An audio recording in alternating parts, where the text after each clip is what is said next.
1, 2, 3, come on!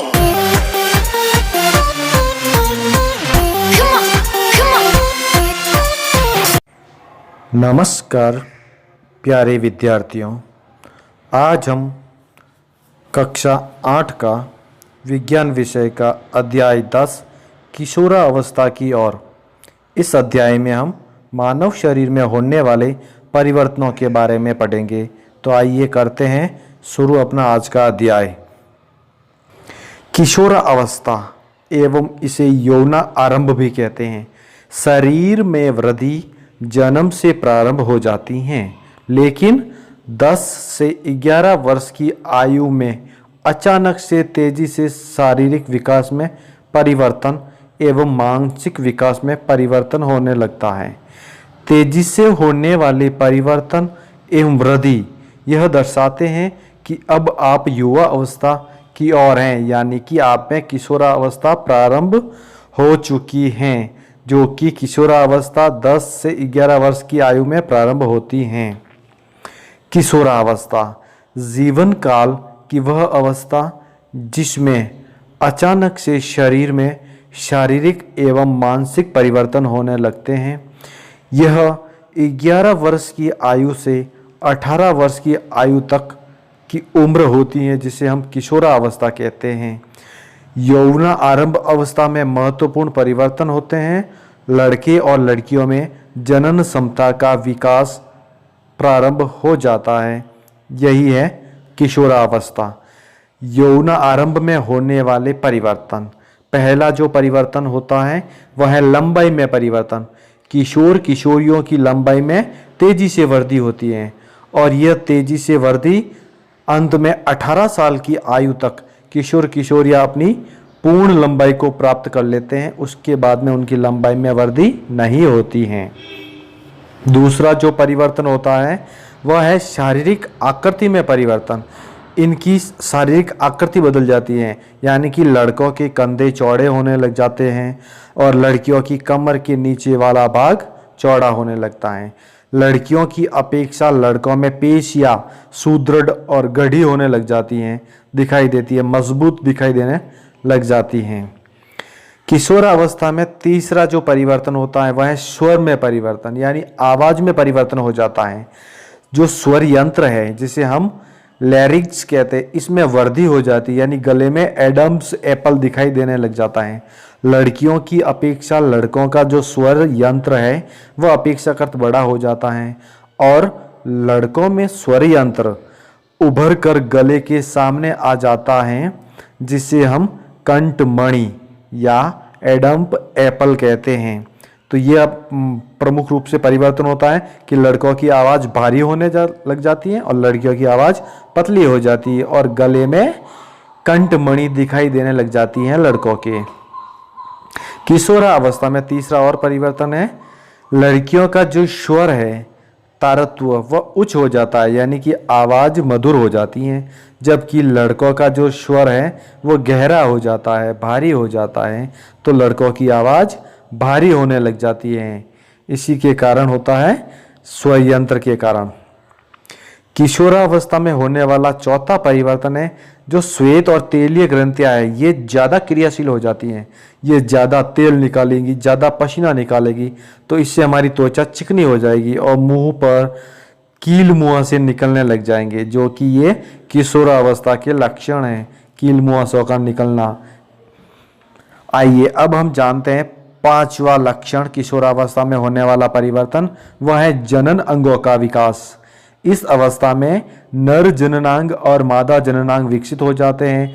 नर द्वारा शुक्राणु का उत्पादन प्रारंभ हो जाता है और मादा द्वारा अंडाशय द्वारा अंडाणुओं का उत्सर्जन प्रारंभ हो जाता है। यह भी इसी किशोरावस्था में प्रारंभ होता है। किशोरावस्था में होने वाला छठा परिवर्तन मानसिक, बौद्धिक और संवेदनात्मक रूप से परिपक्व की ओर। किशोर अधिक स्वतंत्र हो जाते हैं, अपने प्रति अधिक सचेत हो जाते हैं, बौद्धिक विकास भी होता है, सोचने और विचारने में ये काफ़ी समय लेने लग जाते हैं। इस अवस्था में सीखने की क्षमता भी सर्वाधिक होती है और स्वयं को यह असुरक्षित महसूस करते हैं। अतः हमें किशोर किशोरियों को सही मार्गदर्शन देके उनको मजबूती प्रदान करनी चाहिए, उनको समझाना चाहिए कि आप असुरक्षित महसूस नहीं करें, उनका हमें सपोर्ट करना चाहिए सही कार्यों में और सही मार्ग पर प्रदर्शित करके। आइए अब हम जानते हैं किशोरावस्था में जो गौण लैंगिक लक्षण हैं वो कैसे परिवर्तन होते हैं, कौन कौन से परिवर्तन हैं। एक, लड़कों के चेहरों पर बाल उगने लग जाते हैं, छाती पर बाल आ जाता है यानी दाढ़ी मूंछ का आना, जबकि लड़कियों के स्तनों का विकास हो जाता है। यह लक्षण लड़कों और लड़कियों को पहचानने में सहायता करते हैं, इसीलिए इसे हम गौण लैंगिक लक्षण कहते हैं। इसी से हम पहचान सकते हैं कौन लड़का है कौन लड़की है, इसीलिए हम इसको गौण लैंगिक लक्षण कहते हैं। किशोरावस्था में होने वाले परिवर्तन। किशोरावस्था में जो परिवर्तन होते हैं वो हार्मोन द्वारा नियंत्रित किए जाते हैं और ये हार्मोन अंतःस्रावी ग्रंथियों द्वारा निकाला जाता है। जैसे कि नर जननांग अंग वषण द्वारा टेस्टोस्टेरोन हार्मोन का स्राव किया जाता है और मादा जननांग अंडाशय द्वारा एस्ट्रोजन का स्राव किया जाता है। तो ये जो हार्मोन है ये अंतःस्रावी ग्रंथियों द्वारा स्रावित किया जाता है। तो आइए हम जानते हैं अंतःस्रावी ग्रंथियां और बहिस्रावी ग्रंथियां में क्या अंतर है। अंतःस्रावी ग्रंथियां जो कि अपना स्राव वाहिनियों द्वारा पहुंचाती है, वाहिनी के अंदर चलता है, इसलिए इसको अंतःस्रावी कहते हैं, जो शुद्ध रुधिर के साथ मिलता है। और जो एक होता है नलिका वेन, सीधे ही उत्तक में अपना स्राव छोड़ देती है, उसे हम बहिस्रावी कहते हैं। तो जो पदार्थ निकालते हैं उसे हम एंजाइम कहते हैं। तो एंजाइम बहिस्रावी ग्रंथियों द्वारा निकाला जाता है। जनन प्रक्रिया प्रारंभ करने में हार्मोन की भूमिका। मानव शरीर में अनेकों अंतःस्रावी ग्रंथियां हैं जो हार्मोन का स्राव करती हैं। उनमें से लैंगिक ग्रंथियां जैसे कि वृषण और अंडाशय हैं, इनके द्वारा लैंगिक हार्मोन का स्राव किया जाता है। और लैंगिक हार्मोन भी पीयूष ग्रंथि, जिसे हम मास्टर ग्रंथि कहते हैं, मस्तिष्क में होती है, उसके द्वारा नियंत्रण किया जाता है। यानी पीयूष ग्रंथि द्वारा स्रावित हार्मोन उसको कंट्रोल करता है। जनन प्रक्रिया प्रारंभ करने में हार्मोन की भूमिका। आइए जानते हैं हार्मोन किस प्रकार से भूमिका निभाता है। सबसे पहले पीयूष ग्रंथि द्वारा हार्मोन स्रावित किया जाता है। वह हार्मोन रक्त के द्वारा जनन अंगों के हार्मोन को प्रेरित करते हैं और जनन अंगों के जो हार्मोन है वो रुधिर के द्वारा लक्ष्य तक पहुंचते हैं और फिर अपने शरीर में परिवर्तन को उत्प्रेरित करते हैं। इस प्रकार से ये हार्मोन द्वारा शरीर में परिवर्तनों को उत्प्रेरित किया जाता है। आइए अब हम जानते हैं मानव शरीर में जनन काल कितना होता है। स्त्रियों में जनन अवस्था 10 से 12 वर्ष की उम्र में प्रारंभ हो जाती है और 45 से 50 वर्ष की उम्र तक रहती हैं। स्त्रियों में रजोधर्म होता है जिसे हम मासिक पीरियड कहते हैं अथवा ऋतुस्राव भी कहते हैं इसको, जो कि 28 दिन के अंतराल में आता है। पहली बात, जब ऋतुस्राव होता है उसे हम रजोदर्शन कहते हैं और अंतिम ऋतुस्राव जब रुक जाता है उसे हम रजोनिवृत्ति कहते हैं। और ऋतुस्राव का भी नियंत्रण हार्मोन द्वारा किया जाता है। संतति का लिंग निर्धारण किस प्रकार होता है। देखिए, नर द्वारा शुक्राणुओं में X और Y क्रोमोसोम होते हैं, गुणसूत्र होते हैं, और मादा में जो 2 गुणसूत्र होते हैं वो है XX। जब नर का X और मादा का X जुड़ता है तो लड़की पैदा होती है और जब नर का Y गुणसूत्र और मादा का X गुणसूत्र जुड़ता है तो XY यानी कि लड़का पैदा होता है। इस प्रकार से पिता द्वारा निर्धारित किया जाता है कि वह कौन सा गुणसूत्र दे। X देगा तो लड़की और अगर Y देगा तो लड़का होगा।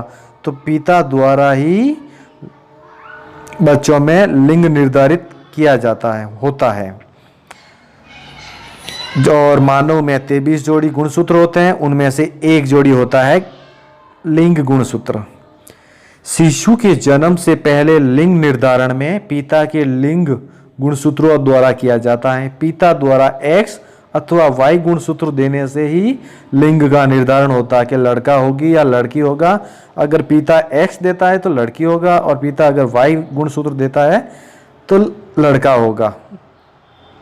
लिंग हार्मोन के अलावा शरीर में अन्य हार्मोन भी होते हैं, जैसे कि बहुत सारी ग्रंथियां हमने पढ़ी थी, पीयूष ग्रंथि, थायराइड ग्रंथि, एडिनल ग्रंथि, अग्नाशय ग्रंथि, अंडाशय ग्रंथि, वृषण। थायराइड ग्रंथि द्वारा थायरॉक्सिन हार्मोन निकाला जाता है जो कि गले में होता है और ये अपने शरीर की वृद्धि में सहायक होता है। अग्नाशय ग्रंथि द्वारा इंसुलिन हार्मोन निकाला जाता है जो कि हमारे रक्त में मधुमेह को नियंत्रित करता है। एडिनल ग्रंथि द्वारा एडिनलिन हार्मोन निकाला जाता है, यह किडनी के पास होता है जो हमें उत्प्रेरित करता है, बहादुरी से लड़ने के लिए प्रेरित करता है एडिनलिन हार्मोन।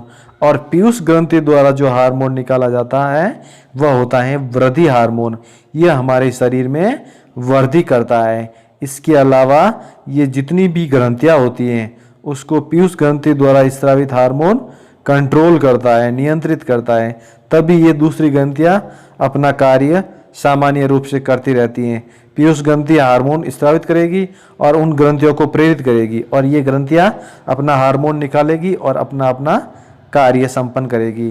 तो इस तरह से ये मास्टर की तरह कार्य करती है पीयूष ग्रंथि। आइए अब हम जानते हैं कीट और मेंढक के जीवन चक्र पूर्ण करने में हार्मोन का क्या योगदान है। रेशम कीट का जीवन चक्र पढ़ा था हमने 7वीं क्लास में कि वह इल्ली से कीट में परिवर्तित होता है रेशम कीट, और इसी प्रकार वो कायांतरण कहलाता है। और मेंढक में भी हमने पढ़ा था कि मेंढक का जो टेडपोल लार्वा होता है वो वयस्क होकर मेंढक में बदल जाता है, इसे भी हार्मोन द्वारा नियंत्रित किया जाता है और ये कायांतरण कहलाता है। तो कीटों में थायराइड कायांतरण कीट हार्मोन द्वारा और मेंढक में थायराइड ग्रंथि द्वारा स्रावित थायरॉक्सिन हार्मोन द्वारा कंट्रोल किया जाता है। किशोर को पोषण की आवश्यकता होती है, क्यों किशोर की तेजी से वृद्धि होती है, इसीलिए उसको संतुलित आहार की जरूरत होती है। तो किशोर अपने शरीर को स्वस्थ रखे, तेजी से वृद्धि करे, इसके लिए उसे फल, सब्जियां, दूध, अंडे, चने आदि खाने चाहिए। डिब्बा बंद और चिप्स का प्रयोग रेगुलर नहीं करना चाहिए, ये नुकसानदायक होते हैं, इसलिए हमें ज़्यादा से ज़्यादा फलों और दूध का सेवन करना चाहिए। स्वास्थ्य के लिए हमें निम्नलिखित सावधानियां रखनी चाहिए। एक, शरीर की व्यक्तिगत सफाई रखनी चाहिए, यानी किशोर को अपने शरीर की रेगुलर साफ सफाई रखनी चाहिए ताकि कोई बीमारी पैदा नहीं हो। दूसरा है शारीरिक व्यायाम, किशोर को हमेशा शारीरिक एक्सरसाइज व्यायाम करना चाहिए। किशोर किशोरियों को अपने स्वस्थ शरीर के लिए हमेशा एक्सरसाइज करनी चाहिए। तीसरा है नशीली दवाइयाँ, ड्रग्स आदि से दूर रहना चाहिए और अपने स्वास्थ्य की ओर ध्यान देना चाहिए, यानी कि उसको धूम्रपान, गुटखा आदि जैसी लतों से दूर रहना चाहिए और अपने स्वास्थ्य को ठीक रखना चाहिए। ये सावधानी अपनाकर वो अपने स्वास्थ्य को अच्छा रख सकता है।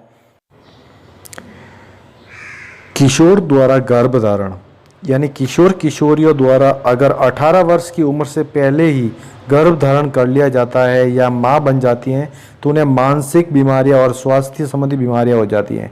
इसलिए सरकार द्वारा यह तय किया गया है कि लड़की की उम्र 18 वर्ष और लड़के की उम्र 21 वर्ष होने के पश्चात ही उनका विवाह किया जाएगा। ये कानून बना करके ये अच्छा कार्य किया गया है।